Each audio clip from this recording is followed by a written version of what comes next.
It's not just the diet. It's how much of the diet that you feed, when you choose to feed the diet during the day, and how many times you choose to feed the diet during the day. That makes differences as well as your other things that you do with your animals.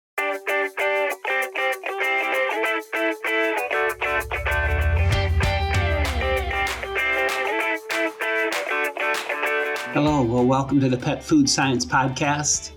I have a great pleasure today to have a discussion with Dr. Farcas and Dr. Shoveler, and we're going to talk really about pet food and how ingredients go all the way to the pet food we feed and how the different steps are at that and how we produce a quality product and what can we say about that product. So maybe I'll just start. Both of you have been on these podcasts before, but you just give me a little bit, if you would, each of you, of sort of how you got interested in this part of pet food science. Well, Dennis, I think my interest originally came from the fact that I am an expert in protein and amino acid metabolism is where my big love is. And I was working with baby pigs in my PhD, and I got into a conversation with some pet food scientists from the IAMS company. And I started telling them that I thought the approach to protein and amino acids was wrong, that I had new insights. I wanted to do research in pets. And I think if we look at my track record, we can tell that that conversation started everything for me, at least. So that's where my passion came from. But I, like everybody else, I grew up with lots of animals, and I love animals, and I would far prefer to work with animals every day in research than doing the same with humans. And I'm not saying I don't want to work with humans, but I work with those every day, but I just don't want to work on humans like I work on animals. Okay. So that's where my original interest came from. That's great.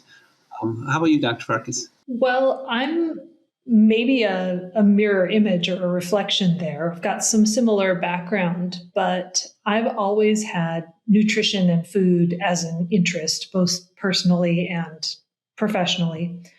I certified as a boarded nutritionist and started realizing that as much as I loved the working with animals people, and this goes back even farther in my career through vet med, is I was really a working with people veterinarian. And so the moment when the client finally understands something really important about managing their pet's disease, and it all makes sense to them why we're doing X, Y, and Z, and why they've got to jump through the hoops that they've got to jump through, and then translating that to the improved care that pet gets, that's what it is for me. And so I am that kind of like client handholding vet. And I think that there is a different need for that in nutrition than a role that really exists right now. And so that's what I'm really working on. I'm working towards some client education pieces that sort of are along the lines of empowerment and helping people feel confident that they're making great choices for their pet in a landscape that doesn't really support that all that well. Oh, both fascinating.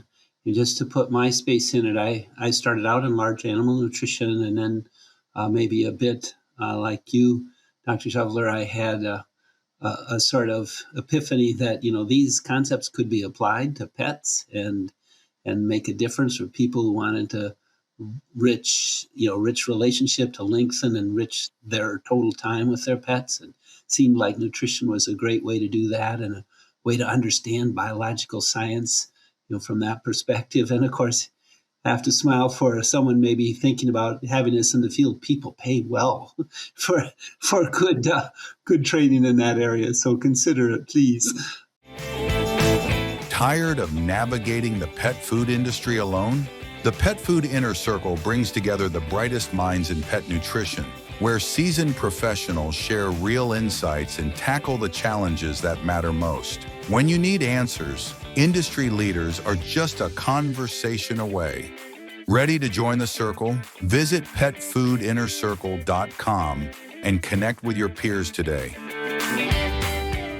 Let's talk about this thing, though. We have this just broad spectrum of products available, and we were going to talk about ingredients all the way to what the pet owner is buying. Could you, either one of you, both of you, perhaps give me your perspective of how you might design the best system to bring that idea all the way to market? Ooh, that's a good question, Dennis. I love it. Yeah, I think it may require a lot of thought. Maybe to start would be where most people come at it today, because the nuance that you had, Dennis, I think is really the dog or cat that final diet gets applied to. And I think what's also important to say, it's not just the diet, it's how much of the diet that you feed, when you choose to feed the diet during the day, and how many times you choose to feed the diet during the day. That makes differences as well as your other things that you do with your animals. So, for example, while I can see a benefit for higher protein diets, I would never tell someone to use a high protein diet if their dog or cat had very low activity. It cannot make muscle without exercise. So you're not going to actually be able to use that protein. So that was an example, but maybe what people tend to do today is to target a philosophy for a brand. Then within that brand, you tend to have some of, you're going to have all the standard, you're going to have puppy, kitten, you're going to have maintenance. Maybe you're going to weigh in over there in aging. And then beneath that, it's claims areas. So, are you making a skin and coat claim? Are you making a GI claim? And what people are doing today in the store when they're purchasing that, if they're not being driven by anyone else, is they're selecting those foods. If they read the claims, they're selecting them based on, I'd like my cat to have better skin and coat health. But that isn't always achievable with that pet, with that diet. And so I think what you're asking about leads me right into handing the baton over to Dr. Farcas here, because that's really where you need that insight about who is the patient that I'm looking at, and how do I select the right diet when I know all this information about this individual animal. Yeah. And I mean, what I thought was interesting about Dennis's question is it brings about like, how would I redesign this whole system? Yes, I have ideas. I can't do it myself. I need everybody, but yes, we'll get there. But to address what you were just talking about, Dr. Shoveler, is, what people are doing. You responded more from what pet food manufacturer people are doing. I'm going to respond more from what pet owner people are doing, which is they're doing this. They're standing in the pet food aisle, staring at this wall of options, this absolute sea of different potential choices, and being completely overwhelmed and having no idea how to make a distinction. And when we're faced with that and no real framework for making a distinction based on something important or relevant or format that we understand, we're going to choose anything that feels familiar. Like you said, a skin and coat claim. Oh yeah, my obese cat who's completely sedentary has a terrible coat. I'd like him to have a better coat, so that's the diet I'm going to choose. Well, that's probably going about it from the wrong direction, but I can absolutely understand how people get there. There's no way to my phrase that I like is for this is there's no structure for sorting, organizing, and prioritizing all of the information that they come across. So that skin and coat claim may land with just as much impact as your veterinarian saying, this is obesity, we need weight reduction, we need increased activity, and we need, whatever medical therapy. But there's no, those are on the same level without any sort of structure for prioritizing them. So it's a mess, and it's not really fair to expect pet owners to sort this out for themselves. But doesn't that bring us back to a very significant problem? Because we would like to help people.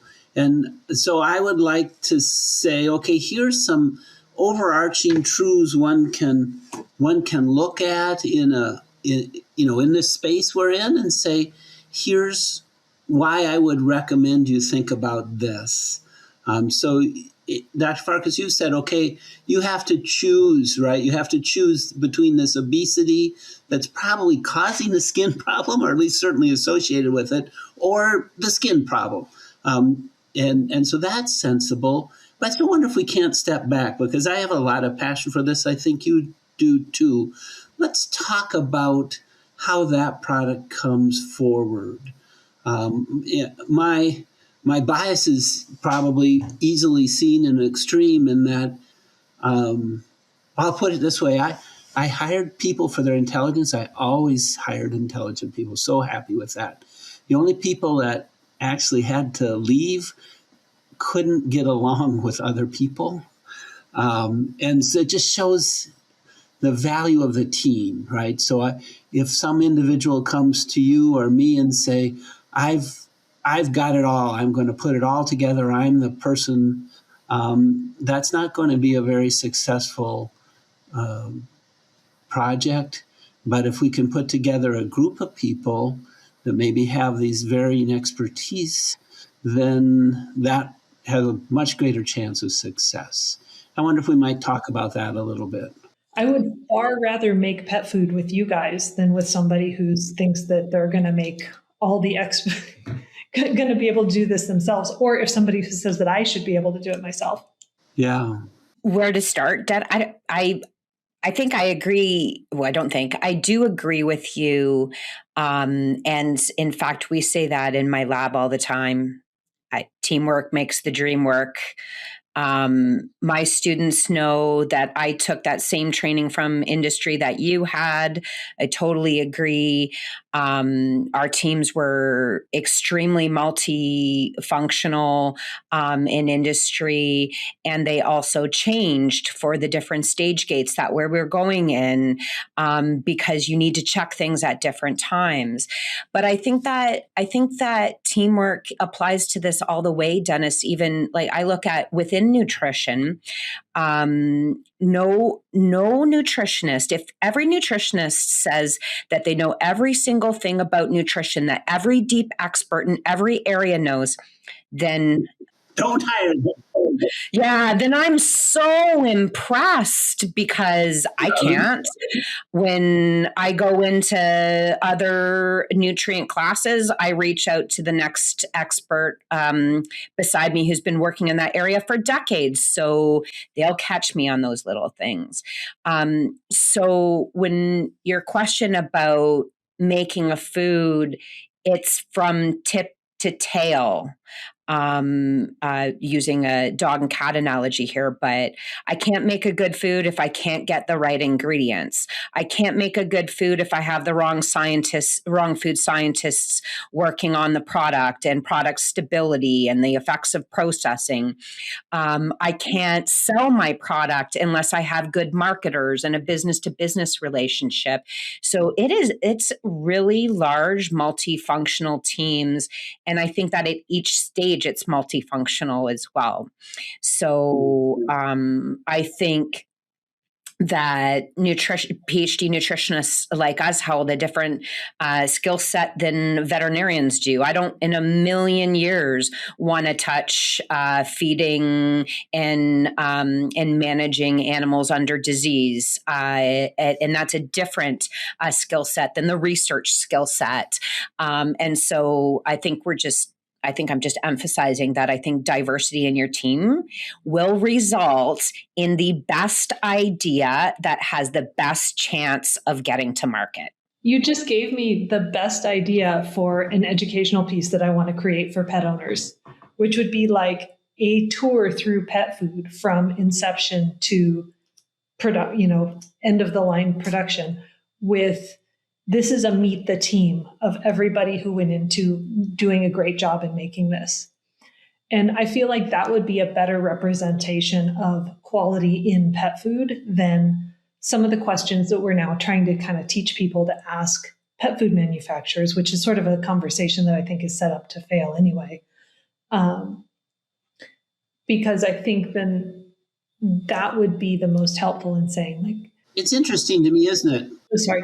I was just going to say, if pet food manufacturers can in some way give us some assurance that they're working with these kinds of people within their product, that's more assuring to me than any one piece of data or one answer to a question that they could provide. Well, that's interesting too, because lots of times I think the person purchasing the product, they have a single contact. Like with you, Dr. Farcas, perhaps it's you or a veterinarian, or it's a breeder, or the person, at the pet food store that's making a recommendation, and you're asking for a much broader sort of understanding. Is it possible? How do we try and get that to happen? Well, I mean, that's probably a ridiculously hard and decades-long task, because we're talking about probably changing the regulations and labeling on pet food, and we already know that takes forever. And I mean, I can't even pretend that that's a realistic thing to do right now. So somebody's watching this and they're going to say, here are three experts. You've put your career into making and telling people about pet food, and even to a certain degree, in your case, Dr. Farcas, saying, buy this pet food. And they're not getting how to get there from us, right? I mean, I know at some point you're going to say, just give me a call, I have a business. But what do we tell them? How do they know? I don't tell people anymore. How do you help them know then? Yeah, I'm doing my best to teach people a structured framework for understanding these things, but it's going to come down to there is missing data. We don't have all the information that we would like to have about every single product you could possibly ask me about. And I think then what ultimately it comes down to is we have to at some point have some trust in the manufacturer based on something.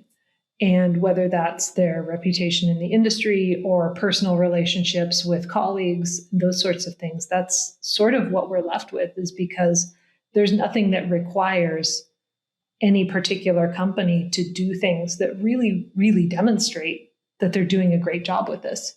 What do you think, Dr. Scheffler? Yeah, I think first and foremost, it's really important to say too that I've never met anyone in the pet food industry who is trying to do something that would harm an animal. Never have I ever even heard an inkling of us moving towards that. Now, is it possible without a diverse team that you don't know what you don't know? Absolutely it is. And so, I might be overeducated, and so this might be a very biased opinion, but education will make the difference.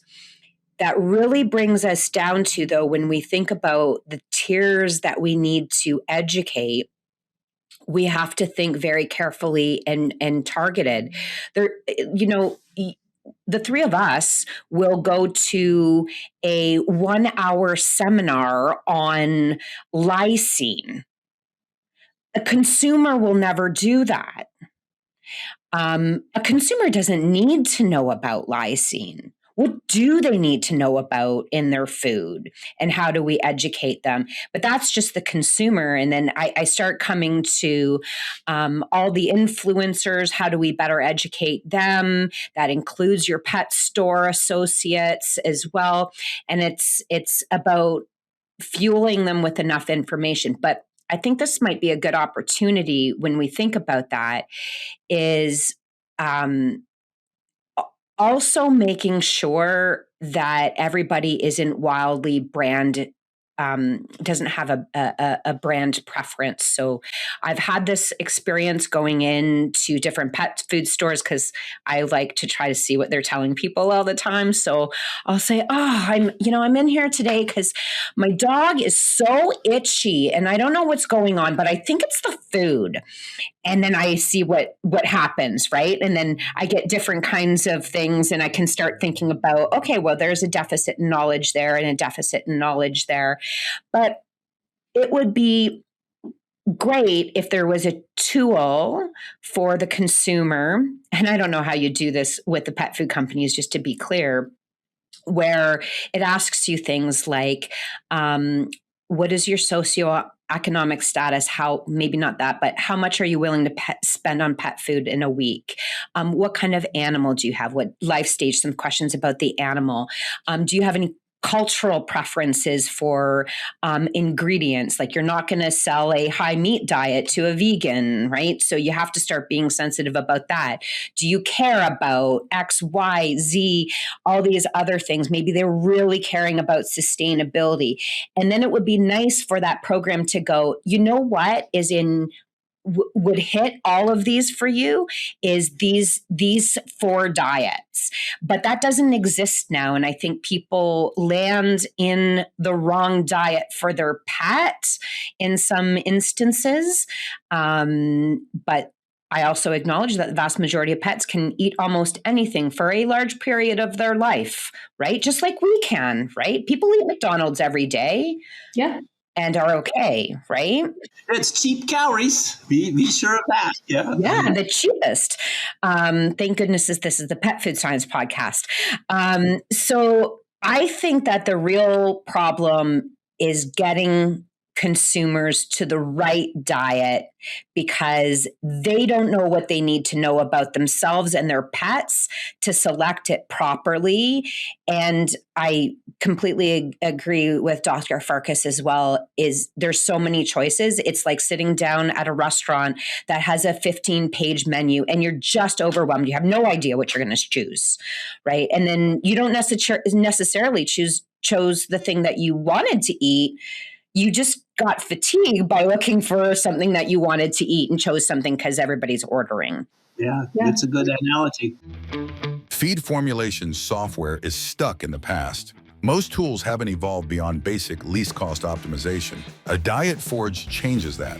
It's an AI-powered platform with nonlinear ingredient modeling for enzymes and additives, cost per gain and maximum profit optimization, and real-time collaboration like Google Docs for nutrition. Every recommendation is grounded in world-class research, built for modern nutritionists who need more than legacy desktop software can deliver. Work seamlessly with your team and optimize the way modern operations demand. Try dietforge.ai free today. Feed formulation, finally modernized. I just still am pushing us to try and think.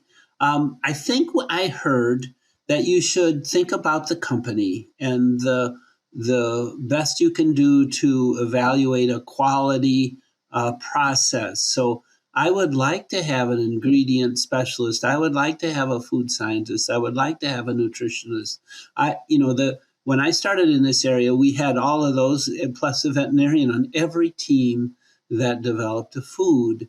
Those all seem like good players. So evaluate the company.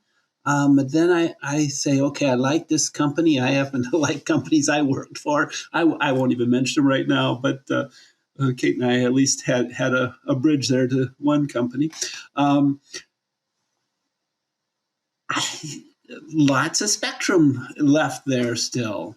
Yeah, well, and what you guys are both referring to on some level is this idea of the circle of nutrition, right?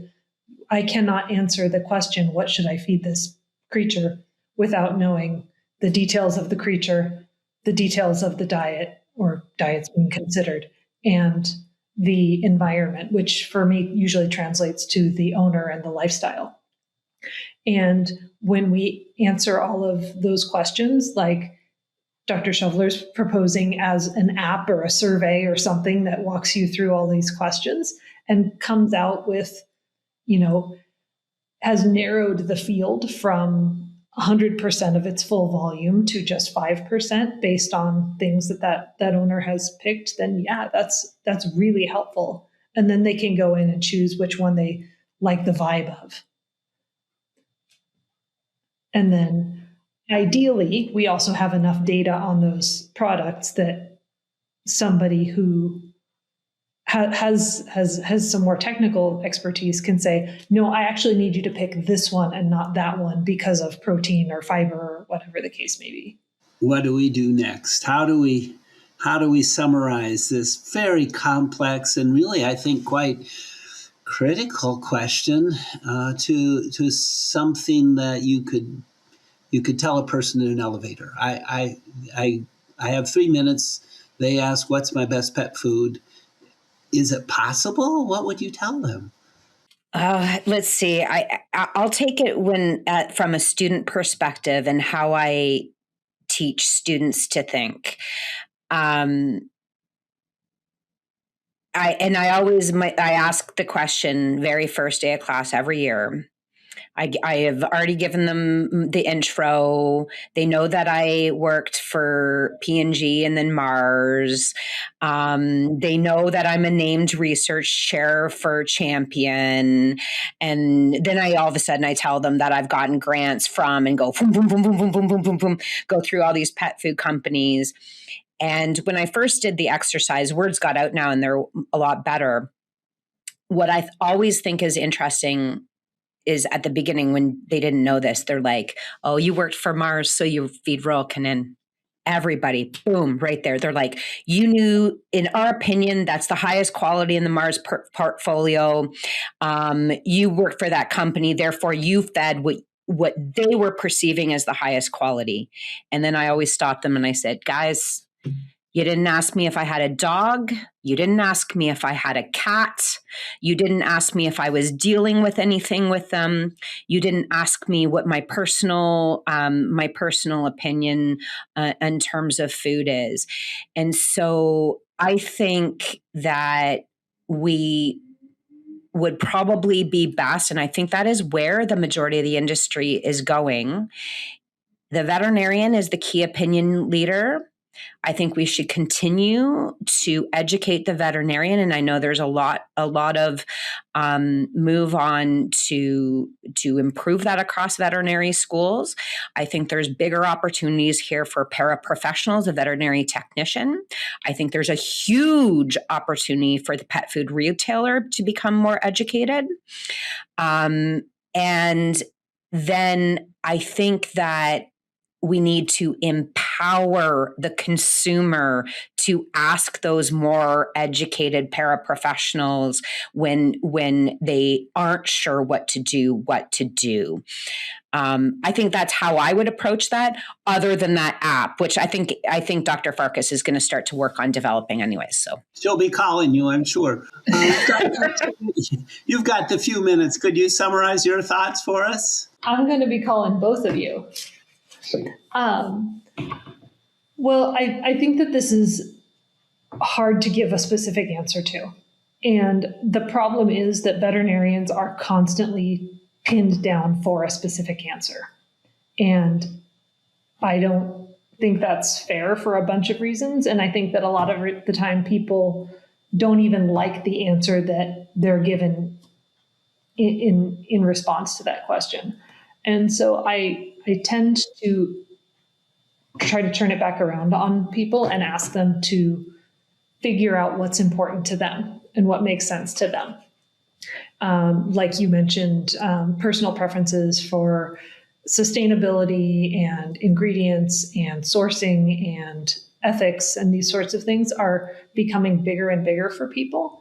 And the only thing that happens when we devalue or deprioritize that thought is that the entire rest of what we say gets rejected.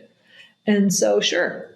And there are so many options that we can almost always find something that does what we need it to do for the pet, that also does what we need it to for the owner. And so I will start with what the owner feels strongly about and work from there. Okay, we need a maintenance diet. Okay, we need this, we need that, and just kind of work down a process that makes sense. And maybe we don't end up at a diet that I would choose.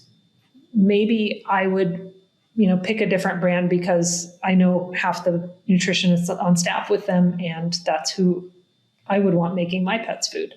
But I'm happy to tell people that that's the case and that that's my experience, and that's where my, personal trust just automatically lies. But I'm not going to ask anyone to replace my trust, replace their trust with mine. And so I think that giving people that empowerment to say, just make a choice and know that it's just a trial.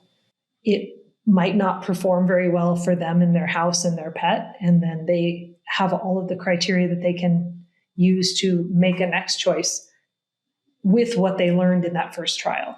So it hasn't been a loss. There's no failure. Oh, thank you. I think, this is a many-faceted problem, and it's not an easy thing to come up with a quick answer. So those are helpful, I hope. People hate the quick answer because what happens is you have this exam visit, or at least in the clinic, right? You have this exam visit that was scheduled for itchy skin or ears or poop or something, and we've spent 28 minutes out of our 30 minutes on that. And in the last 2 minutes, the client goes, okay, tell me what you think about diet X. And the veterinarian has to either do a complete nutritional assessment to be able to actually answer this question, which would take days, right, to gather the information from the client, assess the diet history, compare that to the medical record and response to feeding, et cetera, and then explain it all to the client, figure out what the client wants and needs out of it. So that's not realistic. So I give an answer that is, well, companies XYZ make our therapeutic diets, so they have some track record in doing a good job with quality and nutrition. So feed one of their maintenance diets. That's an easy answer. But I will also tell people that they're pinning me down and they're getting the 2-minute answer because they didn't give me an opportunity to give a good answer.